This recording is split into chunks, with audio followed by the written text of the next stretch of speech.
Welcome to Life on Purpose, where we talk all things health, wellness, and living your life on your terms.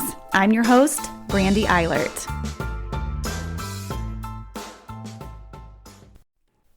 Welcome back to Life on Purpose. Today we are talking to Christa Barvinchak, a senior manager with Beauty Counter, about safer beauty products, household products, and the implications that these toxic chemicals are having on health, on especially women in the United States. We'll talk to her a little bit about her struggles with infertility and also what she's doing on social media to join women together in making better choices in their homes and for their health and the health of their family. So this topic is really near and dear to my heart, as it was one of the steps that I took early on in regaining my own health, is just cleaning up the products that I was using in my home and on myself. A few weeks back, I read a statistic, I think it was in the HuffPost, that the average woman puts 515 synthetic chemicals on her body every single day, and about 60% of those actually absorb into their bodies, into their skin, and into their bloodstream. So, and learning from Christa a little bit, a lot of those chemicals are not even regulated or tested by the FDA. So the health implications are kind of enormous given the chronic illness that we have in this country, and especially chronic illness for women. So I had a really, really interesting conversation with Christa, and I can't wait for you guys to hear it. So let's go ahead and jump into that interview.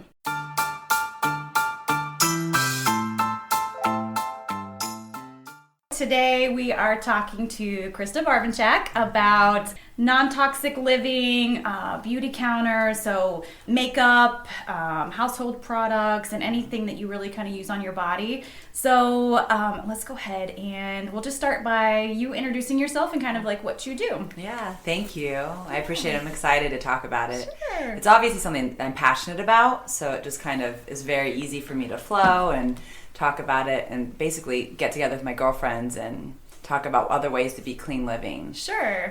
So there's definitely been a push for me and my family over the last couple of years to be as clean and non-toxic as possible in like lots of different ways. So just basically what you're ingesting, what you're putting on your body, etc. And so Beauty Counter is a company. It's a 6-year-old company out of Santa Monica, California. Greg Renfrow is our CEO and kind of our biggest cheerleader. And we kind of try to do three things. We have 3 different niches. Our first is to advocate. So we're always trying to get safer products into everyone's hands, whether it's Beauty Counter, we would love for it to be, but it doesn't have to be. And we share some of our knowledge about all these different other products, not just Beauty Counter, that are safe. In addition to that, so we will go with Advocate. We're going this April to Capitol Hill. We did it 2 years ago, and we kind of march forth on our anniversary to talk to our congressmen and congresswomen from each state and say, these are the type of regulations we support. When someone comes into a CVS or a Target and they're looking at that wall of like a million different products and they're overwhelmed or they're newly pregnant, they're like, I don't know which diaper cream is the safest for like my poor little guy or girl's intimate parts. Like, what am I going to put on there? So there's definitely more of an awareness. So we're advocating, we're trying to help create change. So advocate, educate our peers, our friends, our family about kind of the toxins that are in the products. I didn't know about them before. There's a website and an app called the Environmental Working Group. We use that as one of the places we steer people to. So one of the databases, it's the largest database of personal care products on there. So you can go in and you can take, your toothpaste out of your cabinet now and all your different products and go on there and see whether it rates as green, non-toxic, orange, kind of questionable. Maybe you should start to consider replacing that, or red, really toxic. So we're educating our friends, our family, and each other about, hey, what is in your cabinet right now? What's in your makeup bag? Is it safe? Are you putting, black coal tar on in your mascara, etc.? Are you putting asbestos from harsh minerals on your daughter's face, etc., if she's playing with makeup? So advocate, educate, and then finally, until the industry really kind of gets up to speed with what we're setting as our standard, we formulate. So we're trying to formulate, like you said, almost everything that you put on your body. You can go to one place. I'm lazy, so I don't want to use the Environmental Working Groups app all the time because I feel like I'd be on there forever. So I want to go to one company that I trust and get as much as possible from them. So that's kind of like Beauty Counter in a snapshot. And that's, again, kind of some of the things I stand behind by aligning myself with that company. Sure. And it's really interesting to me. I know with my own health issues, that was one of the first things that I had to do because toxicity is such a marker in autoimmunity. I had to make sure that I really understood and knew like what I was putting in my body, on my body, etc. So I found a really interesting statistic, and I can't remember where I saw it, and I'll have to pull that up, but it said something along the lines of like 80% of autoimmunity, people with autoimmunity are women. Okay. So that includes like autoimmune thyroid disease, lupus, Sjogren's, etc. So 80% of those. So you have to think to yourself, what's different about women than men? Right. And if you think about the amount of products that we use on a daily basis compared to men, right, could that potentially be a factor in like hormone imbalances, autoimmunity, etc.? So all these things that women have issues with that men don't. Right. And so the advocacy part of Beauty Counter I found to be very intriguing. You see the videos on social media and etc. of them testifying in front of Congress. Yeah. What kinds of changes have they been able to make by doing this, or is it just about awareness at this point? Yeah, so there is a bill that we're trying to back and push, and there are several other companies in the industry that are as well, like kind of coming on board. I think it's Senator Feinstein out of California that's like the main chair of the bill. And so I forget the name of it. I think it's like the Clean Acts bill, et cetera. But essentially that's the same thing, trying to get more better labeling on the product. So for example, fragrance is proprietary because they didn't, back in the day when they started making fragrances and they're putting them out there, perfumes and colognes, they didn't want people to copy their special sauce that was in the perfume.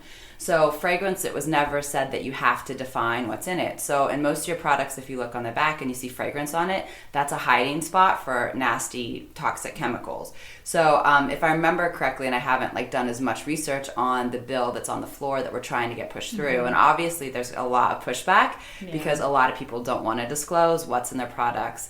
They want to push it under the rug. But that's the one we've been fighting for the last few years, and that's one of the things that Greg was testifying on at Congress with in that special session. So is the United States, their standards as far as what they're allowed to put into products, beauty products, lotions, body products, how is that different than other countries? Yeah, that's a good question. And that's one of the most like staggering numbers, I think.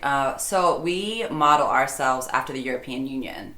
So Europe, they're pretty progressive in like what they put in their wines and et cetera. You can get one product that's in America and the same brand in the in England, et cetera, and they're different versions because the US's regulations are so much more lax than Europe's. So Europe bans 1,400 chemicals that they consider to be harsh chemicals of concern. So they're not allowed in their personal care products. The US, I think the last time, if I remember correctly, it was 1938 was the last time we passed a major law or regulation on what type of chemicals can be in your products. And I think we're up to 38. So you look at like the US says there's these 38 products that are not allowed, or 30 products that are not allowed in our product lines, and Europe is 1,500 or 1,400. So Beauty Counter takes it above and beyond that, and we have 1,500 plus that we say are on our never list. And so because, I know the government's large, maybe they can't police everything. So now I'm saying we need to take it into our own hands, and like you're saying, to kind of counteract the autoimmune diseases, et cetera. So on the Beauty Counter's website, there's a never list, and it says these chemicals will never be used. And on each of our products, we'll label all of them. So if you have a sensitivity towards one thing, then you can know, hey, citrus is really something that sets me up and flares up something, and I'm not going to use a product with that type of citrus in it, et cetera. So the products or the chemicals, I guess chemicals would be a better word, that they ban, what are what are some of the implications of these? Yeah, so there's been different studies done. A lot of them are known to be carcinogens, hormone disruptors, or endocrine disruptors. So you kind of look at it, I mean, even with the food that we're taking in. So like, we don't do a lot of dairy in our house because you look at what they put to cows and other animals to get this mass production of food, and kids are going through puberty earlier, girls are going through puberty earlier, and all these effects. So yeah, essentially, ask the question again. I went off on a tangent. What are the implications of the chemicals that Beauty Counter chooses not to use? Like, what are some of the harmful effects that they could have, and why are they banned? Right. So just like food, with adding additional hormones, etc., into what you're ingesting, the same thing can happen with what you're putting on your body. So we don't want those added chemicals in, like asbestos or any of these different things that can cause endocrine disruptors, hormone disruptors, etc., because you look at it, many women, many friends of mine were having trouble getting pregnant. It's a huge thing. I think I saw a stat on Facebook the other day. I didn't read the whole article, but just about how the infertility rate is high, and there's less and less of people having children, and how it's a concern to future generations. Mm-hmm. And so why is that? And I think it's because what we're ingesting and what we're putting on has so many chemicals that it's affecting our endocrine issues, the way our body's supposed to function. It's kind of interrupting that. Sure. And that kind of brings me then to the question of why you started making these changes, because you started going non-toxic and changing your lifestyle and eating habits and beauty products before you got involved with Beauty Counter. So what does that background look like for you? Yeah, so my husband and I tried for a few years to get pregnant, and so we were really excited to grow our family, and struggled. So we met with an infertility specialist here, and we started to do the different protocols, and my body wasn't responding properly. Mm-hmm. And so that's frustrating. It's just kind of like a bummer, like you want to grow your family and you're doing what you feel like is everything right, and it's not working. So it came to a point where I was tired of sticking myself with needles. I didn't really know what the long-term effects would be of putting all of these chemicals in my body on a daily basis, just trying to get pregnant. Yeah. It seemed like an awful lot of work, and it didn't feel natural, organic. Like, it didn't seem like the way that we wanted to conceive. Right. So we paused that and took a break and just kind of like recentered ourselves. And I met a friend of mine that's a friend of mine now, but we started to be friends, Dr. John Bennett, and he is kind of one of my gurus. If I have any questions on there's lots of different philosophies. So you go to a traditional kind of Western doctor, mm-hmm. and you say okay, we have this going on, what would you prescribe? But I always go back to John and his wife Lisa at Bodyworks Wellness, and I kind of just say hey, where are we at? This is something my body is happy with my body. Should I support my body in a different way through whole foods and supplements? So I started, my family started to use him for different things, like inflammation. Early onset, my mom started to feel like she had some symptoms like fibromyalgia and so forth. So inflammation in her joints. And so I saw him doing such good things with her, and she was healing her body through food and just being more vibrant. And it's definitely a lifestyle change that she kind of inspired with his help in me. And so we all kind of talked and said, hey, let's try to conceive naturally. Let's make my body and James's body as healthy as possible without doing all these extra chemicals and drugs and shots and doctor's appointments that can just get exhausting. Sure. And so we met with him, and we started a protocol that I felt was much more safe and natural, and it's nice to have as a guidance, because he's not just setting out a protocol and a plan. He's there for you 24/7. Right. So there's several doctors I know in the area that do it, and I kind of pull from all their resources and enjoy spending time with all of them. But yeah, go ahead. I'm sorry. So what kind of changes did you make to prepare your body to kind of get yourself as healthy as possible to try to conceive naturally? Yeah, so it seemed kind of drastic, but it's makes complete sense to me now, because that's our lifestyle change. So I started, James didn't do it, but he's done one with me since, because it was so effective, a 21-day liver purification cleanse. And so I'll speak to it the best of my ability in layman's terms, so it might not be the way a doctor would talk about all these things. Yeah. But so essentially, we cut out the first 10 days of the cleanse. Before we start the cleanse, you do a food journal and kind of give him a glimpse as to what you're ingesting on a normal basis. And then from there, you take standard process has a shake. And so you take 3 of those a day, and then you can eat as many vegetables as you want. And for every serving of vegetable you have to have like 3 servings of fruit. So, because fruits have a good amount of sugar in them, even though they're natural sugars. So you just want to really load your diet with the shakes, these supplements, and then these whole food supplements, and then veggies. And then you just get really creative at figuring out all the different ways to make them yummy and mix it up and try it.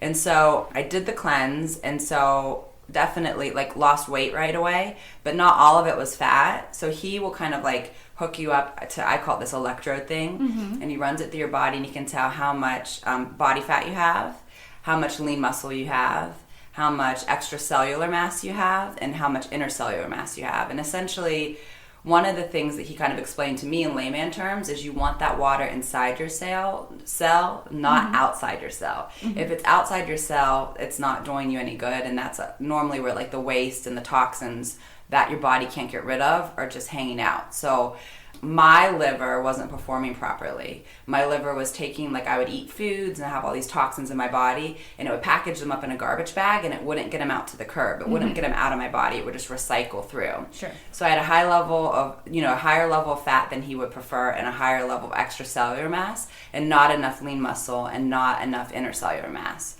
So we did the cleanse to do that. And so essentially I lost a lot of that extra water I was holding and the toxins. Day 11, you can start to introduce a portion of lean meat. And really you're just resetting your whole body and all your systems back to square one. So no chocolate, no caffeine. I mean, literally like what type of salt you can cook with, oils, etc. are very limited. And he has a whole handbook through Standard Process that was helpful. Interesting. So so that first step was just kind of detoxing all of the extra yuck that you had in there kind of floating around, because your body, he found, was not able to get rid of it. Right. Okay, so once you do that, then is there like a maintenance? Do you change your lifestyle permanently? Like, what does that look like and going forward from the detox? Yeah, I think so if you're going to do it, it's pretty drastic from the way I think I normally was eating and most people normally eat. So if you're going to do it, you're going to say this is going to be a lifestyle change. I'm ready to be committed, because otherwise it's a lot of work to buy that much fresh produce and cook it in a way that you're ready to eat it and get excited about it. So it is a lifestyle change. So a lot of what you did sounds just so simple.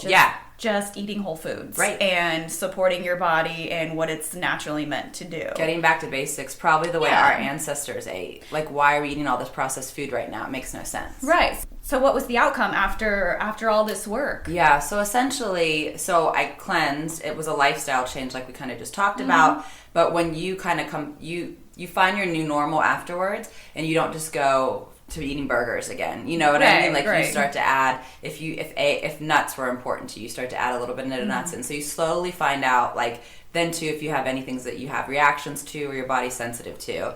And then around that same time, after I cleanse, I'm still on the protocol with him. We're measuring those kind of what I call the electrodes again. We're seeing almost every 2 weeks, how's the intercellular mass, extracellular mass doing? How's the body fat? So he's monitoring my body, making sure that it is performing the way that it should and it was meant to. And then we did some hormone tests as well. So a lot of times when you go to a traditional doctor, you're going to get blood work drawn. He has some different professionals in the industry that he works with, and they all also have saliva samples. So we took saliva samples to test my hormones. I think it was for 10 or 15 days. I can't remember. You kind of freeze them, and then you send them away.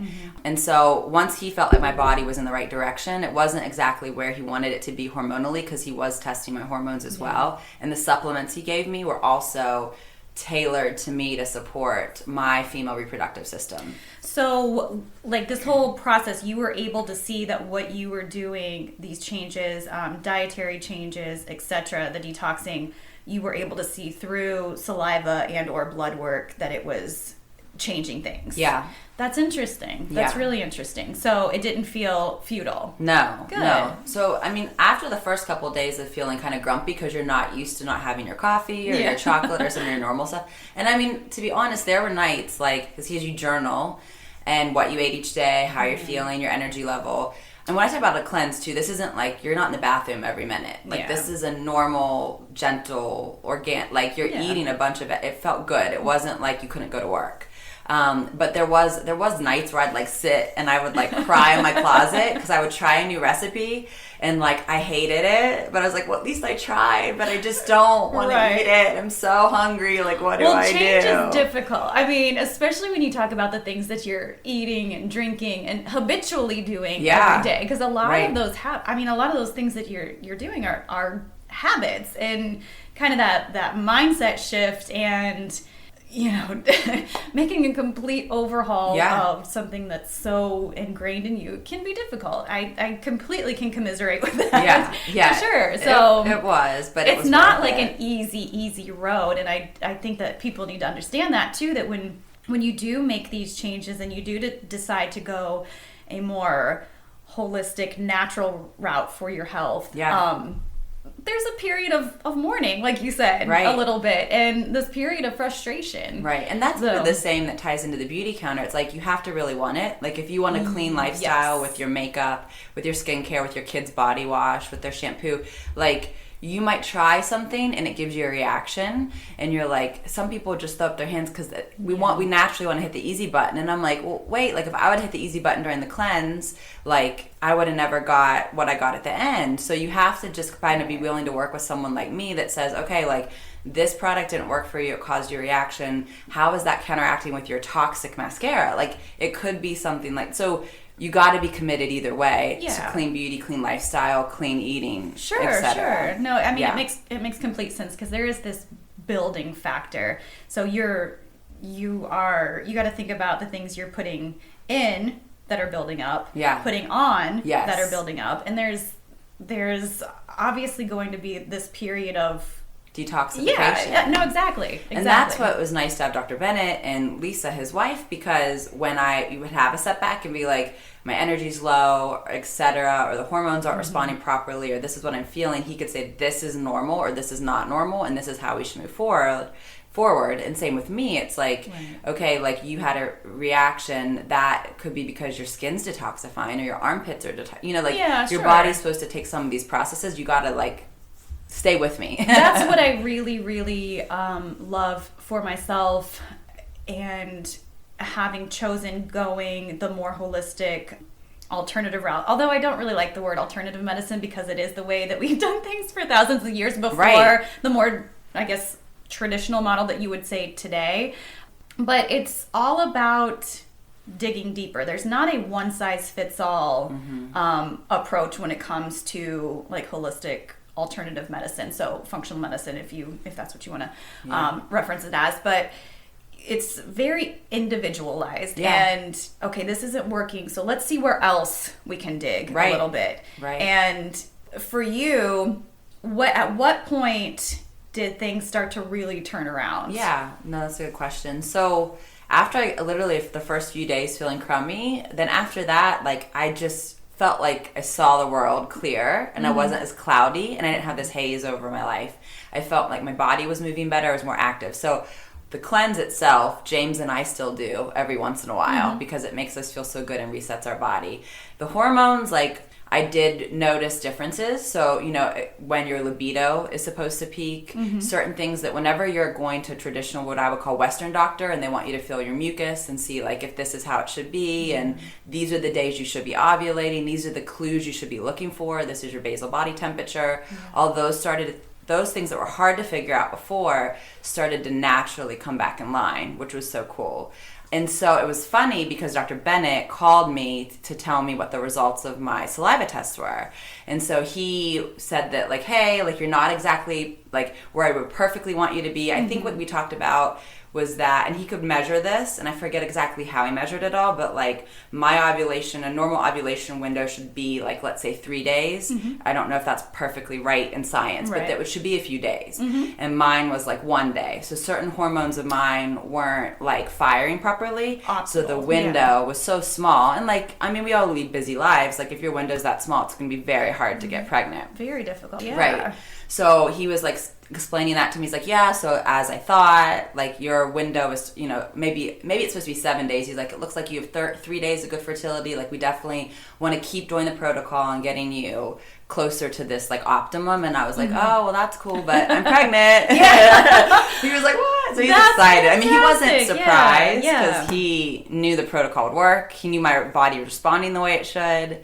Like, he's just such, like, a nice, calm, there's such a good energy, like, a safe space to just go and, like, download all these things about any health issue. So, yeah, it was crazy, like, just kind of halfway into the protocol that he and I started, not even, like, full tilt, where he wanted me to be, we got pregnant. That's so fantastic. And I really love those stories, because when you talk to people about alternative medicine or, I guess, different ways to heal yourself other than what you would consider Western medicine or traditional medicine today, people don't really buy it. I know. Unless they need to. Right. For me, when my health went down the drain and I was desperate and things were just not working for me after months and months and months and months of being sick, and someone mentioned to me functional medicine, I was like, I don't really know much about this. Like, what does that mean? Right.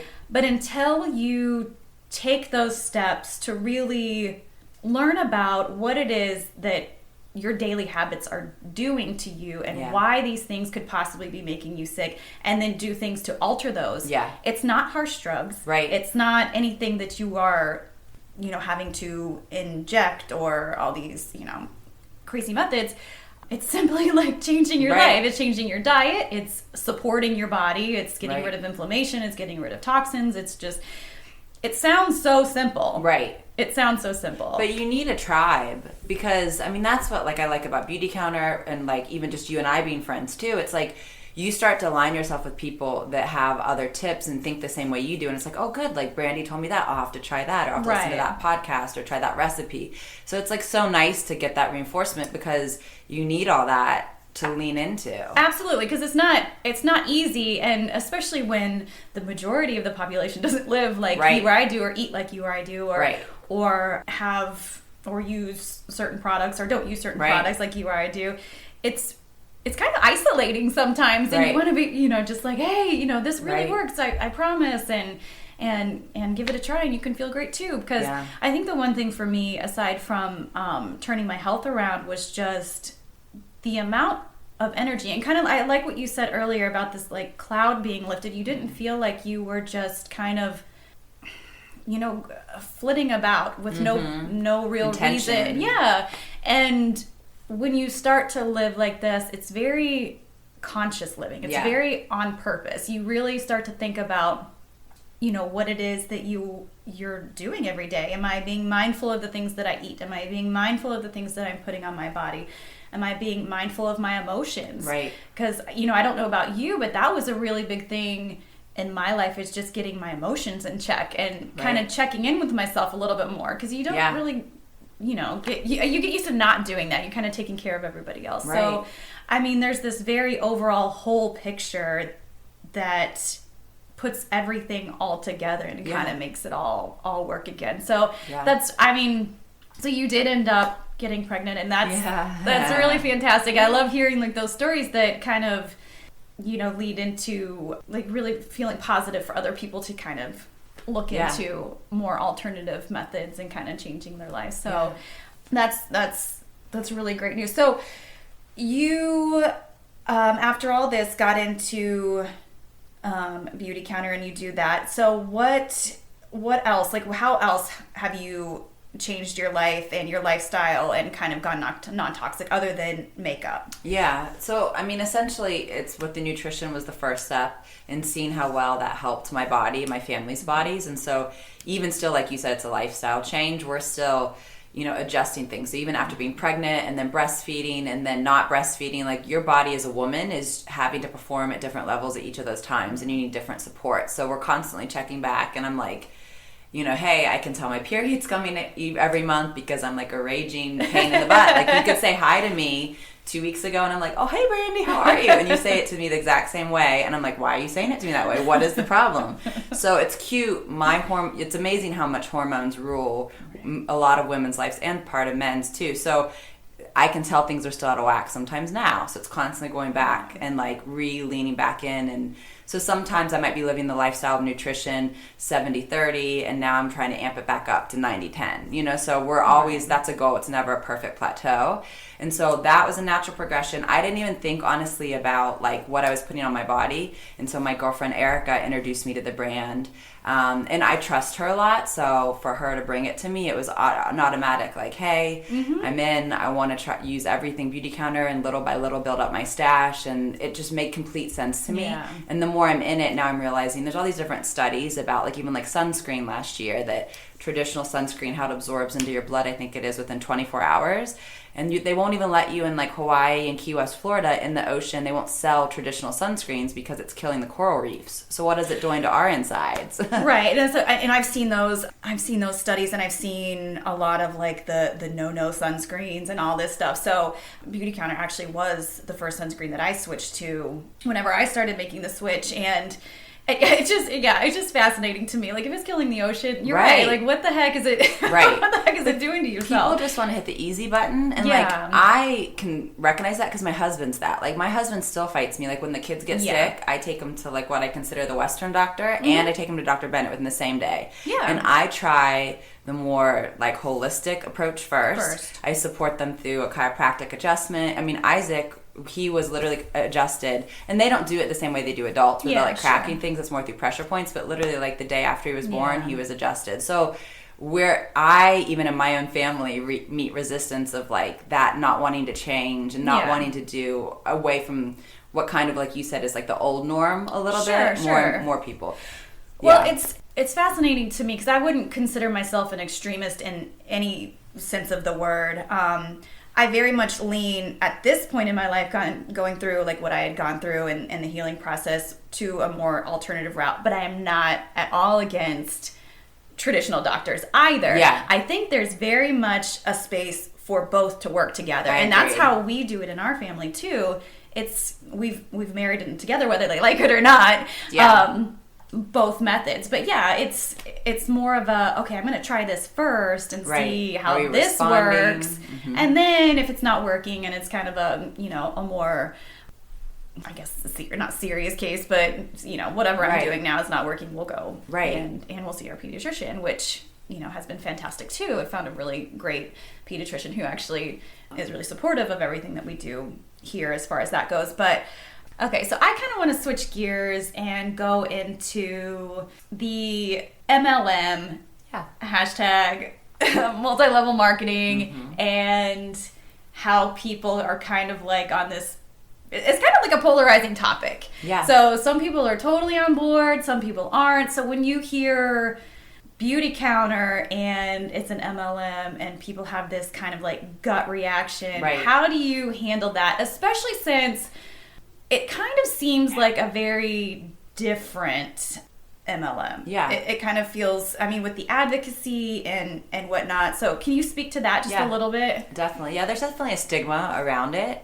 So we try not to even use the word MLM because there's such a stigma. So we say we're a direct-to-consumer company. So it seems like a lot of the industry and everything is moving that way anyway. You're going to just go online. You're going to buy what you need from Amazon or from Grove Collaborative or Thrive Market. Like, you're just going to go to these direct people and vendors and say, give me this, this, this, and this. So we're aligning ourselves that way. I think people don't want to be like sold to. Like, they're afraid that if they express interest and they like kind of dig it, that you're going to call them every day and say like, I have a new product for you, and like just like kind of shove it down your throat.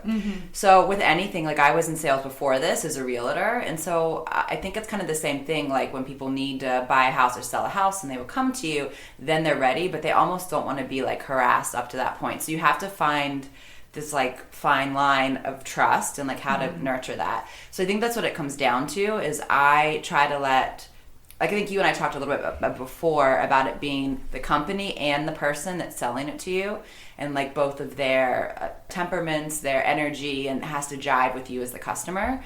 So first of all, from the top, Beauty Counter down, Greg and everybody, it's so supportive.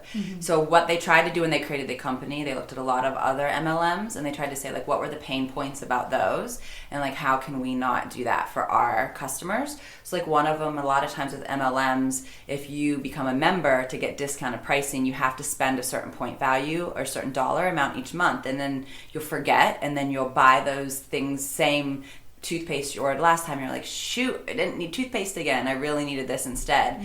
And so people don't want to sign up for the like membership, even though they're getting the value, because they're getting locked into something and they don't know if they'll need the product every month. So like Beauty Counter is different because you can become a member. You normally get a gift always like the first time you sign up for being a member, and then you literally just order as you want. So you have certain benefits, free shipping over $100, certain things like that built in, but it's a no pressure. So you can decide you want to become a member this month. You can buy $100 worth of product. You can get your free shipping and your free gift. And then you might not decide you want to order again until 6 months, and that's fine. So you're in the driver's seat in that situation. And I think you're right. I think when you hear that term, that is kind of what people think about is, oh my gosh, are they going to be jumping in my inbox every couple days? Am I going to be pressured to buy things that I don't need, that I don't want? So you're kind of just a point person or an educator, like we talked about earlier. Like, this is what we have, this is what we're doing, this is our mission. Yes. These are the things that are coming up now, and I'm here to help you, kind of thing. Okay, well that makes sense. And I think having that pressure off a little bit it makes the company a little bit more approachable, especially when they have such a great mission and a powerful mission, especially for women. Yeah, for sure. Well, that's fantastic. So let's talk a little bit about, you've created a site online for women or anybody to go to, the Clean Beauty, Health Living, and Mom Hacks for Less Toxic Lifestyle. Yeah. So let's talk a little bit about that. Why did you create it, and what can you find on the page? Yeah, so essentially it's a group on Facebook, and it's just a space, like I am surrounding myself with people like you and other people that are kind of having the same lifestyle, trying to get clean products that clean our house with. What type of shampoo should we use on our dogs, etc. So there's all these different ways to be clean and intentional in the way we're living for ourselves and our families. So I kind of wanted a space just to say like, hey, tidbit, I found this, thought this group you might want to know about it, I want to share it. It's kind of a safe space, so sometimes I post on the public profiles, but maybe not everyone feels comfortable sharing on that public post. Right. So this is kind of like hey, these are the people that we already know, love clean living, love healthy lifestyles, and most of us on there are moms or dads. So let's figure out ways to kind of do this a little bit better, more efficiently, work a little smarter, not harder. Great. Well, that's great. It's always nice. I think community is really important, especially in kind of like the health and wellness space. It kind of makes you feel a little less isolated when, not everybody is doing the same things that you are. So that's where people can find you, is on that page, which again is Clean Beauty, Healthy Living, and Mom Hacks for a Less Toxic Lifestyle. So I want to just kind of wrap up our conversation by asking, what is one piece of advice that you would give people to kind of start? Because starting is the hardest part. For sure. How do you start living less toxic and start being more conscious? Yeah. So, if you're like me and you already are eating pretty healthy, maybe you've already stepped into that, then you might say like you said, it's overwhelming. And I don't think I expect anybody to just say like cold turkey, like one day to the next, I'm going to be like completely clean. That'd be expensive, and that would be really time consuming. And you'd almost kind of get frenzied about it. Like you have to do this perfectly, otherwise it's not going to work. So I kind of think of it as just always a lean in, and that's less intimidating. So if you're already eating really healthy, you might say like, hey, I'm going on a trip.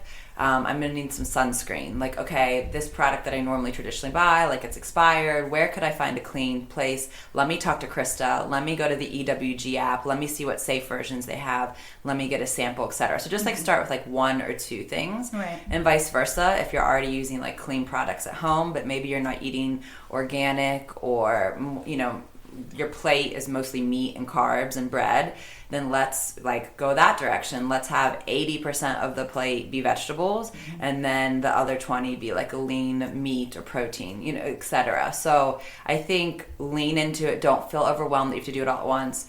Beauty Counter does do it in a way that like you get rewards back every time you purchase, so it'll give you an opportunity like to just build your medicine cabinet and your makeup bag up and your kids' bathtub shelf up slowly, like and for me as a salesperson, and I'm an entrepreneur with Beauty Counter, know when I talk to you, you can spend $30 and I'll be excited. If you just want an eye cream, like I'm just going to sell you the best darn eye cream you've ever had. Like it does. You don't have to buy the whole regimen if you don't want to. If you want to, that's great. Right. So just one thing at a time. Kind of just start with one area of your medicine cabinet or one area of your closet and kind of replace a toxic product like one thing at a time. Well, that's really great advice. So I'm really happy that you came and talked to us today. I'm super grateful for your time. And so again, if people want to find you, Facebook, Clean Beauty, Healthy Living, and Mom Hacks for a Less Toxic Lifestyle. So thank you so much for coming on the podcast. I really appreciate you taking the time, and the conversation was really thoughtful and thought-provoking. And if anybody wants to find you or has any questions about Beauty Counter or any other non-toxic living tips, you can go to Facebook.